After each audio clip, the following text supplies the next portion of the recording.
United states के साथ engagement हर दिशा में आजकल चल रही है भारत की। बीटीए जो है उसके ऊपर भी बातचीत चल रही है। जो संबंध है यूनाइटेड स्टेट्स और भारत के बीच, उन सभी में एंगेजमेंट जैसे पहले था वैसे चल रहा है। जल्द ही ये जो 50% की जो टैरिफ्स हैं उसमें कटौती जरूर आएगी। यूनाइटेड स्टेट्स के साथ एंगेजमेंट हर दिशा में आजकल चल रही है भारत की। बीटीए जो है उसके ऊपर भी बातचीत चल रही है। जैसा कि यूनाइटेड स्टेट्स के अम्बेसडर सर्गी गोर ने कल ही कहा है कि आज भी एक और राउंड ट्रेड का चलेगा और उसके बाद जो डिफरेंसेस हैं उनको नैरो करने की बहुत बड़ी कोशिश है दोनों साइड से। भारत और अमेरिका दोनों चाहेंगे कि ये जो बीटीए है ये जल्द से जल्द इसके ऊपर सहमति बने। दोनों देशों के लिए अच्छा है। और बाकी जो जो संबंध है यूनाइटेड स्टेट्स और भारत के बीच, उन सभी में एंगेजमेंट जैसे पहले था वैसे चल रहा है और रिलेशनशिप इवन कील पर है। Sir, external affairs minister mister Jaishankar बार बार कह रहे हैं कि भारत इनफैक्ट यूरोपियन यूनियन और अमेरिका दोनों रशिया की तेल जो है खरीद रही है। तो अगर उनकी पाबंदी नहीं है और हम कल जो कहा गया है कि भारत यूएसए का इम्पोर्टेंट एलाई है, उसके बाद भी इतनी टैरिफ क्यों? मतलब ये तो एक ही पॉइंट का दो सिक्का हो गया कि हम चालू जी हम लेने से गलती है और बाकी लेने से तो जो यूनाइटेड स्टेट्स की तरफ से ये कोशिश है कि जो रशिया का जो ऑयल एक्सपोर्ट्स है उसके ऊपर पाबंदी लगे ताकि उनके ऊपर प्रेशर पड़े। बाकी के जो जो देश जिनका आपने जिक्र किया, चाइना के साथ यूनाइटेड स्टेट्स और चीन के बीच में एक एडजस्टमेंट की बातचीत चल रही है। और बाकी जो सबसे बड़ा देश जो इम्पोर्टर्स हैं, दो यूरोपियन यूनियन के देश हैं और एक टर्की है, वो यूनाइटेड स्टेट्स के स्ट्रेटेजिक एलाइज हैं।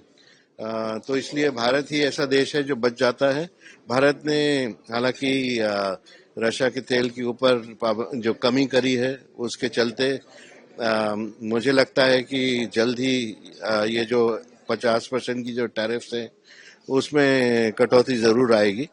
क्योंकि जो ट्रेड फिगर्स हैं वो सबके सामने हैं और इसमें कोई दो राय नहीं कि दोहरा मापदंड है।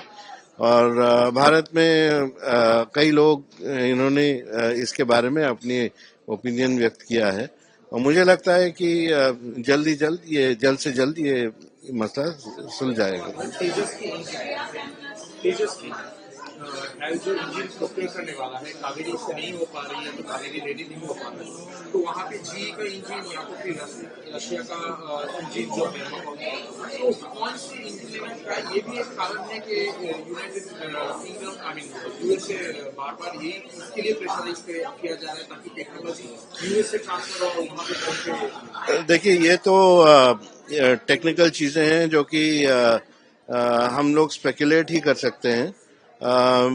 मेरे ख्याल से स्पेकुलेशन ठीक नहीं होगा, क्योंकि किस तरह का इंजन भारत को लेना चाहिए इसके ऊपर एक एक्सपर्ट कमेटी है और डिफेंस प्रोक्योरमेंट कमेटी है जो ये तय करेगी। मीडिया में और बाकी लोगों के जो बयान आए हैं वो तो ओपिनियंस हैं, तो मैं उस पर कोई टिप्पणी नहीं करना चाहता। चीन के साथ जो भारत के संबंध हैं वो पिछले कुछ दिनों में बेहतर हुए हैं और हमने देखा है कि फ्लाइट की रिजम्पशन हो गई है। वीज़ाज में जो सिचुएशन हो वो बेटर हुई है।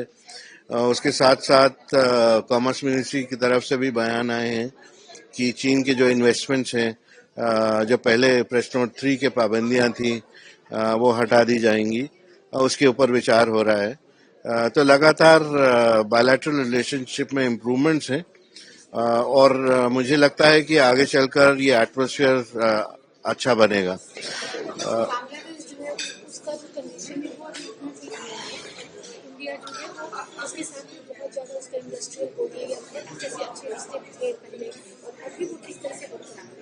तो बांग्लादेश के साथ भारत एंगेज करना चाहेगा और जो टेंशन हैं रिलेशनशिप में उसको दूर करना चाहेगा।